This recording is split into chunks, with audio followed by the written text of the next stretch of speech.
وہ کہتے ہیں ٹھیک ہے. پھر اس نے اور گھوڑا, عمر ساتھ ساتھ دوڑ رہے ہیں, ساتھ ساتھ. 24 لاکھ مربع میل کا حکمران, ایک جوتا پیر سے نکل گیا, عمر دوڑ رہے ہیں. آگے جا کے پوچھتے ہیں سعد بن ابی وقاص کا کیا حال ہے؟ کہا حضور وہ بھی ٹھیک ہے. کتنے لوگ میرے شہید ہو گئے مسلمانوں میں سے؟ کہنے لگا صحیح گنتی کا نہیں پتا, یہ لفظ ادا ہوتے ہوتے مدینے کی سرحد آ گئی. لوگوں نے عمر کو گھوڑے کے ساتھ دوڑتے دیکھا تو کہا امیر المومنین کیوں دوڑ رہے ہیں؟ وہ غلام چھلانگ لگا کے نیچے آیا, قدموں میں بیٹھ گیا. کہنے لگا حضور آپ نے بتایا ہی نہیں آپ امیر المومنین ہیں. آپ فرمانے لگے کیا بتاتا, میں تو اونٹ چرانے والے کا پتر ہوں, کیا بتاتا؟ وہ عمر ہوں جس نے اپنے گناہوں کا حساب دینا ہے, کیا بتاتا؟ جو سعد بن ابی وقاص کو جہاد پہ بھیج کے خود بزدلوں کی طرح گھر میں بیٹھا ہے, کیا بتاتا؟ کوئی حیثیت نہیں, کوئی تار. تو نے اچھا کیا, تو تو مجاہد تھا, مجھے ساتھ ساتھ دوڑایا, تو نے اچھا کیا. جتنے لوگ تھے چیخیں مار کے رونے لگے. حضرت فاروق اعظم سے کہنے لگے عمر جب تک تیرے جلوے رہیں گے اللہ کامیابیاں ہی عطا فرمائے گا, جب تک تیرا رنگ رہے گا اللہ تعالیٰ نوازتا ہی رہے گا. کچھ نہیں, کبھی اپنا آپ ظاہر ہی نہیں کیا. بہت بڑے تھے, بہت بڑے تھے حضرت عمر, بڑے تھے, لیکن ساری زندگی اپنے محاذ. حضرت ابو رافع غلام تھے, قرآن پاک بڑا سونا پڑھتے تھے. حضرت عمر جب بھی انہیں ملتے کہتے ابو رافع تو عمر سے اچھا ہے, قرآن بڑا شاندار پڑھتا ہے. تو وہ کہتے حضور اگر میں قرآن صحیح پڑھتا ہوں تو آپ کو قرآن کی تشریح زیادہ صحیح آتی ہے, آپ بھی تو مجھ سے افضل ہیں. تو آپ فرماتے نہیں پھر بھی تو مجھ سے افضل ہے. کیوں؟ اس لیے کہ تو اپنے غلام اپنے آقا کی نوکری بھی ٹھیک کرتا ہے اور رب کی عبادت بھی ٹھیک کرتا ہے, اور مجھے خالص صرف عبادت کرنی ہوتی ہے وہ بھی ٹھیک نہیں کر پاتا. ساری زندگی اپنا محاسبہ, ساری زندگی اپنے گریبان میں دیکھا, ساری زندگی اپنے آپ کو پرکھا, اپنے آپ کو ٹٹولا. 62 سال عمر بیت گئی. حضرت حذیفہ بن یمان ایک صحابی تھے, میرے نبی کریم علیہ السلام نا ان سے راز کی باتیں کرتے تھے. ہر بندے کا ہاضمہ ٹھیک نہیں ہوتا, سب سے راز کی بات نہیں کرنی چاہیے. حضرت حذیفہ بن یمان کہتے ہیں حضور راز کی باتیں بتاتے ہیں. مدینہ منورہ میں جو منافقین تھے ان کی لسٹ بھی نبی پاک نے حضرت حذیفہ بن یمان کو دی تھی. جب کوئی مشکوک آدمی مر جاتا نا تو صحابہ کہتے ہیں ہم دیکھتے اگر حضرت حذیفہ نے جنازہ پڑھا ہے تو ہم بھی جنازہ پڑھ لیتے. نبی پاک نے بھی کچھ جنازے نہیں پڑھے, ترمذی میں ہے, فرمایا عثمان سے جو بغض رکھے اس کا جنازہ نہیں پڑھیں گے. حضرت حذیفہ بن یمان اگر جنازہ پڑھتے تو لوگ پڑھتے, وہ نہ پڑھتے تو لوگ جنازہ نہ پڑھتے. حضرت حذیفہ بن یمان کہتے ہیں جناب عمر فاروق کی خلافت کے آخری ایام تھے, کچھ دنوں کے بعد وہ شہید ہو گئے. فرماتے آدھی رات کا وقت تھا, میں گھر میں سویا تھا بڑا بے فکر, اچانک میرے دروازے پہ دستک ہوئی, میں گھبرا کے اٹھا, اتنی رات کو کون آیا؟ کہتے ہیں قربان جاؤں, دروازے پہ گیا تو امیر المومنین فاروق اعظم دروازے پہ. میں نے کہا عمر کوئی حکم تھا تو مجھے بلا لیتے. کہنے لگے میں نا امیر بن کے نہیں آیا, تیرا ویر بن کے آیا ہوں. امیر المومنین کی حیثیت سے سرکاری کام سے بلاتا تو وہاں بلاتا, مجھے ایک ذاتی کام پڑ گیا. کہتے ہیں میں نے عمر کو گھر کی اندر بلا کے چارپائی پہ بٹھایا. میں نے کہا حضور میں غریب آدمی, میں کیا آپ کے کام آ سکتا ہوں؟ تو کہتے ہیں انہوں نے نا مجھے ساتھ بٹھا لیا, پھر میرا ہاتھ پکڑ لیا. کہنے لگے تو عمر کو جانتا ہے؟ عمر جھوٹ نہیں بولتا. تو جانتا ہے عمر وعدوں کا پکا ہے؟ کہا حضور جانتا ہوں. کہا میں اس وقت آیا ہوں جب دیکھ بھی کوئی نہیں رہا. حضرت حذیفہ بن یمان کہتے ہیں پریشان ہو گیا, حضور پہلیاں نہ بجھوائیں, مہربانی کریں بتائیں کدھر آئے ہیں. تو حضرت عمر فاروق فرمانے لگے 62 سال کا ہو گیا ہوں, 63 میں چل رہا ہے, داڑھی سفید ہو گئی ہے, پھل پک گیا, اٹھ فریدہ ستیا, داڑھی آ گئی پور, اگا نیڑے آ گئی, پچھا رہ گئی دور. اب قبر اشر کا معاملہ صاف نظر آنے لگا ہے. کہا حضور مجھ سے کیا چاہتے ہیں؟ حضرت عمر رو پڑے, کہنے لگے آج میں عشاء کے بعد نکلا ہوں تو نبی پاک کے صحابہ مجھے نیک کہہ رہے تھے, پھر میں نے بچوں کی ماں سے اور بچوں سے بھی پوچھا ہے, وہ بھی مجھ سے راضی ہیں. پر حذیفہ تیرے ساتھ نبی پاک راز کی باتیں کرتے تھے, سچ بتا کہیں عمر کا نام منافقوں میں شامل تو نہیں؟ سچ بتا ان منافقین میں تو شامل نہیں, کہیں اوپر سے تو نہیں سارا کچھ؟ حضرت حذیفہ بن یمان کہتے ہیں میں باپ کے مرنے پہ اتنا نہیں رویا جتنا عمر کے سوال پہ رویا. میں قدموں میں بیٹھ گیا, میں نے کہا نہیں عمر یہ تو میں نے نہیں سنا، لیکن یہ میں نے نبی پاک سے ضرور سنا ہے کہ میرے بعد اگر کوئی نبی ہوتا تو عمر ابن خطاب ہوتا۔ یہ میں نے اپنے کانوں سے سنا ہے کہ عمر جس گلی سے گزرے شیطان رستہ بدل جاتا ہے۔ یہ میں نے اپنے کانوں سے سنا ہے کہ 950 سال حضرت جبریل جناب عمر کی شان بیان کریں تو پھر بھی بیان نہیں ہو سکتا۔ یہ میں نے ضرور سنا۔ دوستو، ساری زندگی حضرت عمر نے اگر دوسروں کا محاسبہ کیا تو اپنا اور اپنے بچوں کا بھی کڑا خیال رکھا، اپنی ذات پر بڑی توجہ دی۔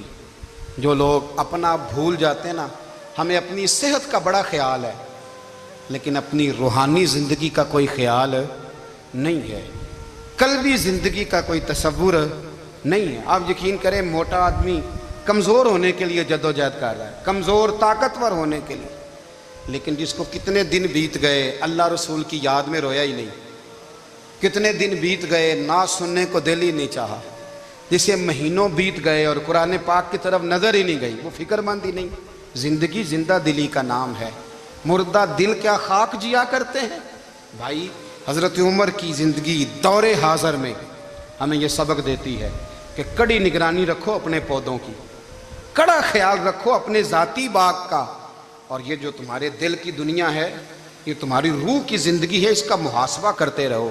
نبی کریم علیہ السلام نے فرمایا اپنا حساب خود کر لو قبل اس کے کہ تمہارا حساب کیا جائے۔ اپنا حساب، بولیے، اپنا حساب۔ ہم ساری دنیا کا حساب کرتے پھرتے ہیں، کوئی کہاں سے کماتا ہے، کہاں کھاتا ہے، پر اپنا حساب حضور نے فرمایا حساب کر لو قبل اس سے کہ تمہارا حساب۔ مولا علی فرماتے ہیں نماز پڑھ لو قبل اس کے کہ تمہاری نماز پڑھی جائے۔ یہ بڑا عجیب معاملہ ہے کہ ہم جتنے لوگ ہیں ہمارا معیار یہ ہے کہ سامنے والا غلط ہے اور میں ٹھیک، یعنی دوسرے کا بچہ گلی میں نظر آ جائے تو اس کی غلطیاں نکلنی شروع ہو جائیں گی، اور میرا بچہ سارا شہر گھوم آئے ایک ٹائر پہ موٹر سائیکل پہ، تو ہم کہتے ہیں کہ ابھی بچہ ہے، انشاءاللہ سیانا ہو جائے گا۔ اگر ابا جی آج تک سیانے نہیں ہوئے کہ اس کو سمجھا لیں، تو پھر بیٹے کا سیانا ہونا تو ہو سکتا ہے کہ وہ 60-70 سال لگ ہی جائیں۔ گھر کے اندر جب تک توجہ نہیں ہوتی، اور سب سے پہلے جب تک اپنی ذات پر توجہ نہیں ہوتی، تو والد کا جب تک کردار بچے نہیں دیکھتے جب تک، اتنی دیر تک ان کا تبدیل ہونا ممکن نہیں ہوتا۔ حضرت عمر فاروق رضی اللہ تعالیٰ عنہ نا باہر والوں کا بھی بڑا سخت حساب کرتے تھے۔ بڑا ایک گورنر صاحب نے لباس بڑا شاندار پہننا شروع کر دیا تھا، تو حضرت عمر نے اتروا کے نا تو انہیں ٹاٹ کا لباس پہنا کے تو اونٹ چرانے کی ڈیوٹی دے دی تھی۔ اتنا سخت احتساب کرتے تھے۔ کسائی کی دکان پر بھی 1-2 گھنٹے کھڑے ہوتے تھے۔ جو آدمی مسلسل 2 دن گوشت خریدتا تھا نا، فرماتے تھے اس کا ٹیکس بڑھا دو، لوگوں کو دال نہیں مل رہی اور یہ روز گوشت کھاتا ہے۔ حضرت فاروق اعظم، اس کو جزیہ کہا جاتا تھا، یا کچھ اور معاملات ہوتے تو بڑھا دیتے تھے۔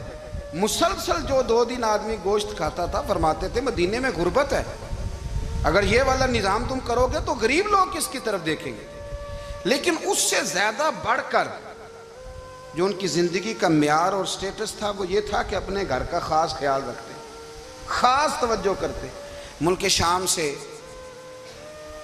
اور ایران سے کچھ لوگ آپ کی خدمت میں آئے، تو وہاں سے کچھ کنیزیں بھی آئیں، ان کے بادشاہ پیغام لے کے۔ شاہ ایران کی کنیز کو ملکہ نے کہا کہ نا حضرت عمر کی زوجہ کو دیکھ کے آنا ذرا کس طرح کی ہے۔ ہمارے ملک میں کیا کہتے ہیں، خاتون اول، جی خاتون، باقی سارے دووں میں خاتون اول، ذرا خاتون اول کو دیکھ کے آنا۔ تو وہ جب آئی نا گھر میں ملنے، تو کہا کہ مجھے میری ملکہ نے کہا تھا کہ عمر کی زوجہ سے، اہلیہ سے ملاقات کر کے آنا۔ تو حضرت عمر کی اہلیہ نے نا ایک جوڑا کپڑوں کا دے دیا ملکہ کے لیے، اور ایک خوشبو کی شیشی دے دی۔ اب جب وہ تحفے وہاں بھیج گئے تو اس ملکہ نے نا کچھ سونے کا سامان بھیجا، کچھ زیورات بھیجے، کچھ تحائف بھیجے۔ جب حضرت عمر کے گھر آئے نا، وہ خادم لے کے آیا، اس نے کہا جی آپ کی اہلیہ نے تحفے بھیجے تھے، تو جواب میں شاہ ایران کی بیوی نے، یہاں جس ملک کا وہ سفیر تھا، انہوں نے بھی یہ بھیجے۔ تو حضرت عمر فاروق نا وہ تحفے لے کے گھر گئے، تو جا کے کہنے لگے اپنی اہلیہ سے، یہ تو کب سے تحفے تحائف بھیجنے لگ گئی ہے، یہ کب سے نظام شروع ہو گیا؟ تو کہ حضور تحفہ دینا لینا تو ٹھیک ہے، سنت ہے، محبت بڑھتی ہے، تو یہ کوئی قباحت نہیں، اور میں نے اپنی ذاتی استعمال کے لیے جو چیزیں رکھی تھی وہ میں نے دی ہیں.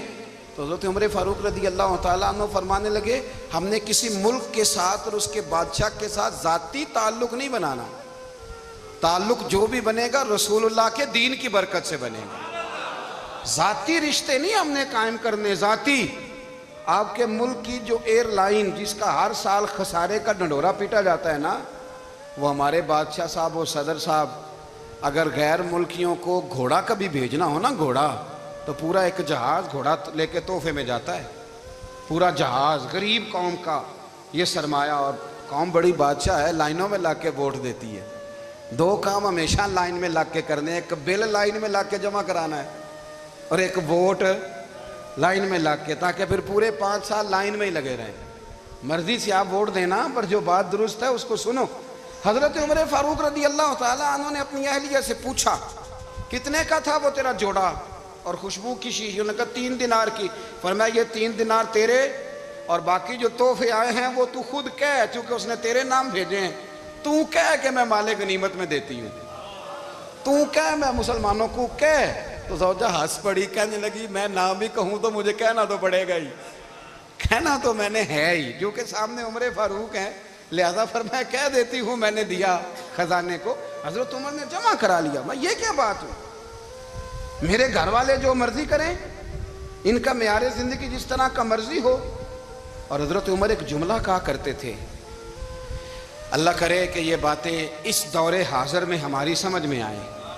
حضرت عمر فاروق رضی اللہ تعالیٰ عنہ اپنے بچوں کو فرمایا کرتے تھے کہ بہت آدمی کو بھوک لگی ہو نا، اور پھر اس کی پسند کا کھانا پکا ہو، تو اتنے شوق سے وہ اس کھانے کو دیکھتا ہے نا، فرمایا اس طرح پوری قوم اپنے بادشاہوں کے خاندان کو دیکھتی ہے. اس تیزی کے ساتھ دیکھتے ہیں کہ ان کے گھر میں کیا ہو رہا ہے، ان کا معیار زندگی کیا ہے، ان کا سٹیٹس کیا ہے. سیدنا فاروق اعظم رضی اللہ تعالیٰ عنہ نے اپنے گھر کے اندر اپنے بچوں، آپ کے بچے دونوں کاروبار کے لیے مصر گئے،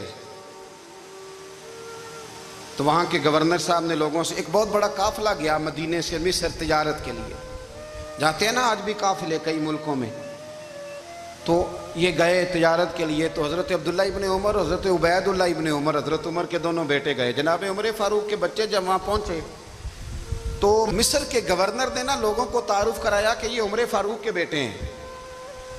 یہ حضرت یہ چودھری کے بیٹے کو کون بتاتا ہے کہ تو چودھری کا بیٹا ہے؟ باہر والے بتاتے ہیں، گھر والے جی. اور سیٹھ صاحب کے بیٹے کو کون بتاتا ہے کہ تو سیٹھ صاحب کا بیٹا ہے؟ اور مالک کو کون بتاتا ہے کہ تو مالک کا بیٹا ہے اور یہ کرایہ دار ہے؟ یہ کون بتاتا ہے؟ یہ سوچ ہم دیتے ہیں بچوں کو. چودھری اور کمی کی سوچ، امیر اور غریب کی سوچ، مالک اور کرایہ دار کی سوچ، گھر کے مالک کی اور کام کرنے والے کی سوچ، یہ ہم دیتے ہیں. یاد رکھنا، یہ ہم دیتے ہیں، یہ ہمارا مزاج ہے، یہ باہر سے نہیں آتی. تو کوئی شہزادہ ہے، تو سیٹھ ہے، تو نواب ہے، یہ سوچ باہر سے نہیں آتی. یہ اماں سوچ دیتی ہے، اماں، یہ ابا سوچ دیتا ہے. اور پھر جب تباہی اترتی ہے تو اس کے ذمہ دار بھی باہر والے نہیں ہوتے، گھر والے ہوتے ہیں. گھر والے، ہمارے بچوں کی طبیعتوں پر زیادہ نقش باہر والوں کا نہیں ہوتا، گھر والوں کا ہوتا ہے. یاد رکھیے گا. حضرت عمر فاروق رضی اللہ، بچے ہیں، شہزادے ہیں، وہ کاروبار کرنے گئے اور وہاں لوگوں نے بتایا گورنر صاحب نے کہ یہ فاروق اعظم کے بچے امیر المومنین کے. لوگوں نے ان سے زیادہ مال خریدا، تجارت میں زیادہ نفع ہوا. ظاہر ہے کہ وہ آپ کے جو اللہ خیر کرے حکمران ہیں، ان کے کاروبار کتنے ملکوں میں ہیں، کس بنیاد پر ہیں؟ وہ صرف اس بنیاد پر کہ وہ حکمران رہے، ان کے لیے آسان تھا بڑے لوگوں سے تعلقات بنانا.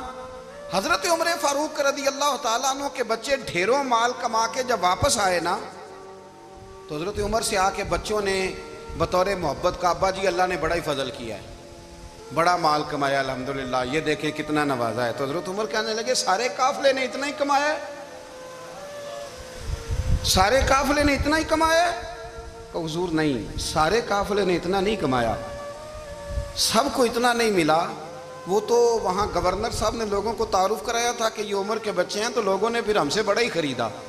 تو حضرت عمر فرمانے لگے ٹھیک ہو گیا، میں بات سمجھ گیا ہوں، اس طرح کرو جو تمہاری اصل زر تھی نا، جو راز تھی، وہ رکھ لو اور باقی سارا مال مال خزانہ میں جمع کرا دو، اس لیے کہ یہ تم نے تجارت نہیں کی، یہ تم نے اپنے باپ کا نام بیچا ہے، یہ تم نے امیر المومنین کے بیٹے ہونے کا فائدہ اٹھایا ہے۔